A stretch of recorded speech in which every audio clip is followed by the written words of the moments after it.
What if the very first person Jesus ever called is calling you towards something deeper today?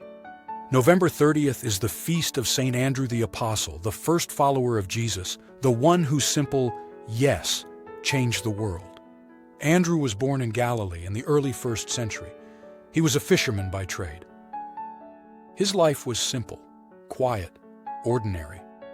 But deep within, he carried a longing for truth, a longing that led him to become a disciple of John the Baptist. And then, everything changed. One day, John pointed to Jesus and said, "Behold, the Lamb of God."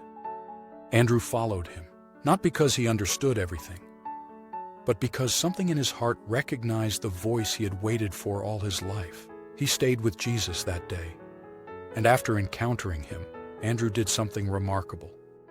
He ran to find his brother and said, "We have found the Messiah." Andrew became the first apostle, and he brought along the one who would become the leader of the church, Peter. Andrew preached the gospel far beyond Judea, traveling into modern-day Turkey, Georgia, the Black Sea region, and Greece. He wasn't famous. He wasn't powerful. He was simply faithful.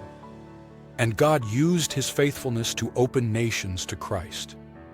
Tradition tells us that in Patras, Greece, Andrew embraced martyrdom on an X-shaped cross. He was martyred, not because he sought suffering, but because he refused to abandon what he knew to be true. As he faced his final moments, Andrew spoke with joy, grateful to die in the same love by which he had lived. St. Andrew reminds us that God doesn't call the extraordinary, he simply transforms the ordinary when they say yes.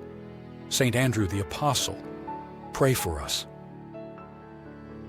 Subscribe to Living Waters Media for daily saints, scripture, and moments of peace.